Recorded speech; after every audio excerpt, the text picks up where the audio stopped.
La noche del 31 de enero de 2026, un vecino de Catalina foothills revise las grabaciones de su cámara ring al amanecer del 1 de febrero. Busco el video de esa madrugada y en lugar de ver imágenes, encontró dos palabras, no disponible. Su cámara ring había funcionado perfectamente todos los días anteriores. Nunca había visto ese mensaje. Nunca le había faltado video en ninguna madrugada antes de esa noche. Y justo esa noche, justo en esas horas, el sistema que debería haber grabado cualquier movimiento cerca de su casa dijo que no tenía nada que mostrar. Esas dos palabras, no disponible, están ahora en el centro de la investigación más importante del caso de Nancy Guthrie. También son lo que el FBI encontró cuando fue de puerta en puerta por el vecindario el 5 de marzo, preguntando sobre problemas de Internet. Lo que pasó esa noche nos dice algo muy importante sobre el sospechoso, algo que ninguna otra prueba en 38 días nos había dicho tan claramente. Nos dice que él sabía exactamente que tenía que apagar antes de entrar. Brian, del canal News Nation, publicó el 5 de marzo que el FBI está investigando un posible corte de Internet durante el tiempo en que Nancy Guthrie desapareció. Un vecino dijo que el historial de su cámara ring aparece misteriosamente marcado como no disponible justo la noche en que Nancy desapareció.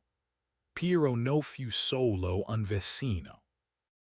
Cuando el FBI y los detectives del sheriff del condado de Pima fueron de puerta en puerta el 5 de marzo, varios vecinos confirmaron a NBC News que los agents les preguntaron si habían tenido problemas con su Internet la noche del 1 de febrero.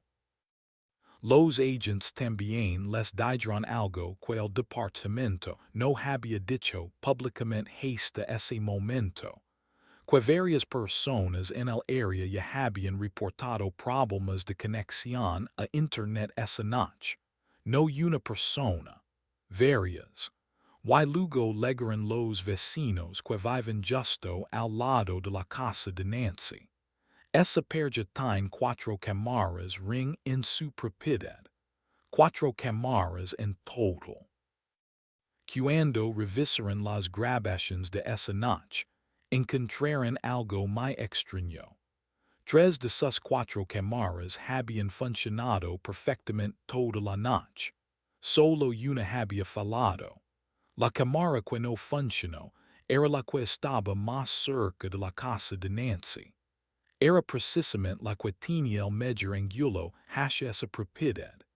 Esa cámara apareció marcada como no disponible durante las horas más importantes de la madrugada del 1 de febrero. El vecino dijo, con esas palabras exactas reportadas por Hender, que hizo le pareció muy raro. Le pareció escalofriante que precisamente esa cámara, de las 4 que tenía en su propiedad, fuera la única que perdió su grabación exactamente en ese momento tan importante.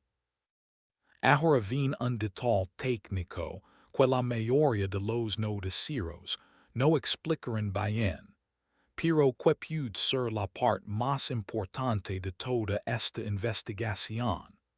Las cámaras ring guardan sus videos de dos maneras diferentes. La primera manera es en la nube. Eso significa que el video se envía automáticamente a los servidores de Amazon a través del Internet de la casa, en tiempo real. La segunda manera es de forma local, guardando el video directamente en una tarjeta SD, que está dentro de la cámara. Las cámaras que guardan en la nube necesitan Internet para funcionar.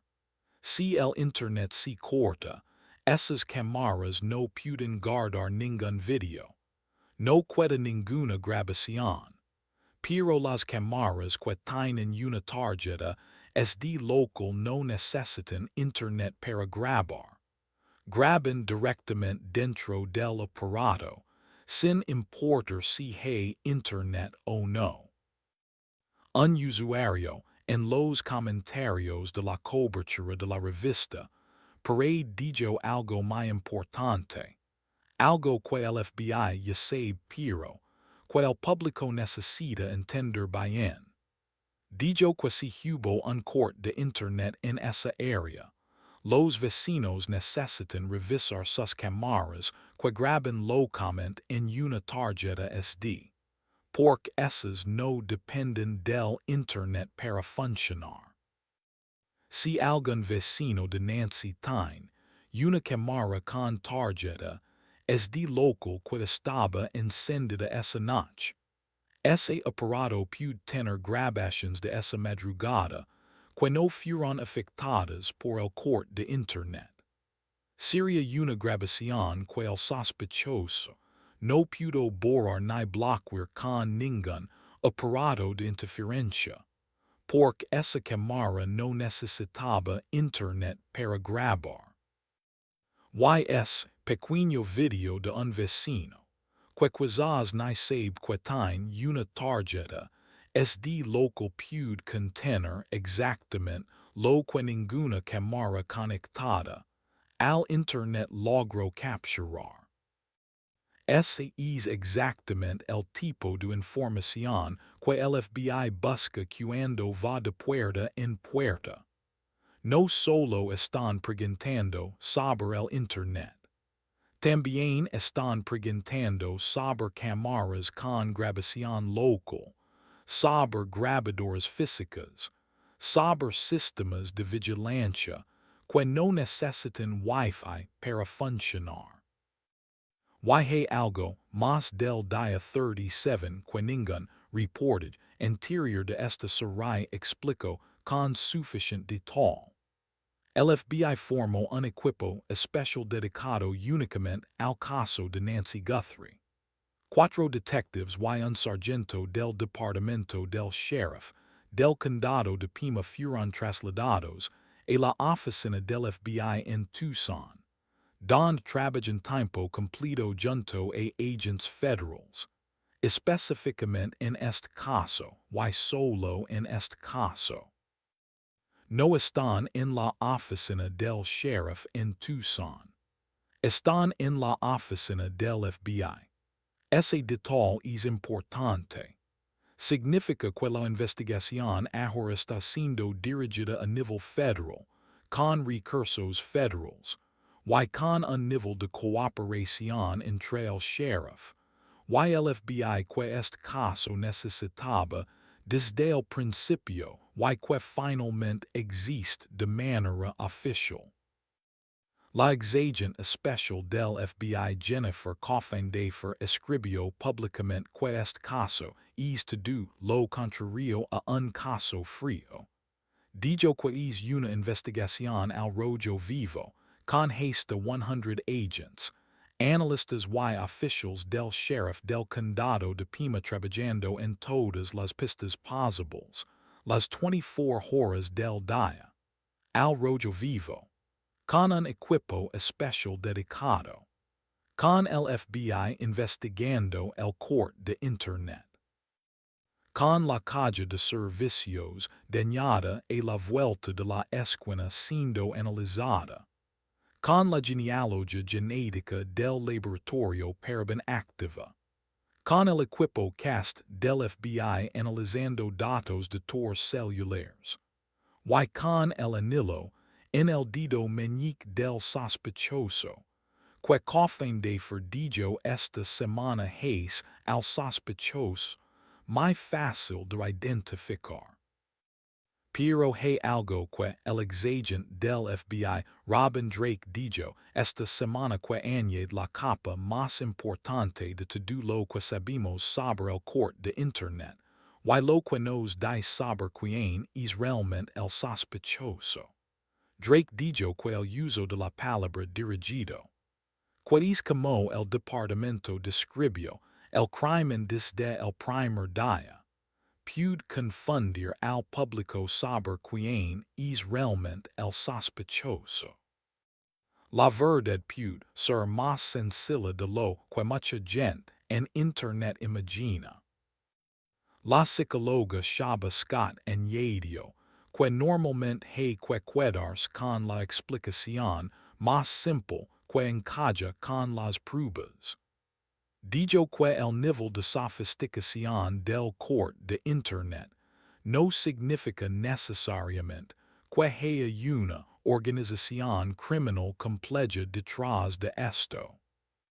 Puede ser simplemente una sola persona que aprendió esa técnica de la misma manera que aprendió todo lo demás sobre cómo llevar a cabo este crimen, buscando en Internet cómo hacerlo.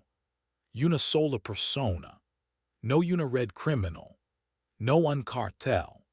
Un hombre con bigote negro que pasó 11 meses buscando en Google exactamente que tenía que apagar antes de entrar a la casa de Nancy Guthrie. El exagente del FBI que dijo públicamente que el público quedará decepcionado cuando atrapen al sospechoso, describió exactamente a ese tipo de persona. No a un criminal sofisticado con conexiones internacionales. A alguien completamente ordinario que planeó un crimen usando herramientas que cualquiera puede encontrar en Internet durante 11 meses. Y que ahora lleva 38 días libre precisamente por ser una persona ordinaria. Es exactamente lo que lo es difícil de identificar. En un vecindario donde todos parecen igualmente ordinarios. No disponible. Esas dos palabras en el historial de las cámaras, ring del vecindario de Nancy nos dicen que el sospechoso sabía que las cámaras eran su mayor riesgo. Que las neutralizó. Que planificó ese paso con el mismo cuidado con que planificó destruir los focos, desconectar la cámara del timbre, ponerse guantes y usar una máscara. Cada parte de ese plan existió porque el sospechoso buscó cómo hacerlo, lo aprendió, lo practicó y lo ejecutó esa madrugada. El FBI está buscando las tarjetas SD que pueden contener lo que las cámaras conectadas a Internet no pueden guardar. Está analizando la caja de servicios dañada. Está procesando el ADN. Está corriendo la genealogía genética. Está analizando los datos de tours celulares con el equipo CAST. El número del FBI is 1-800-CALL FBI. La recompensa es de más de $100,000 en efectivo, y es completamente anónima. El sospechoso tiene bigote negro, un anillo en el dedo meñique, y 11 meses de planificación que apagarán las cámaras del vecindario. Pero que no pudieron apagar la señal del marcapasos de Nancy, que sigue emitiendo desde algún lugar. Esa señal sigue activa.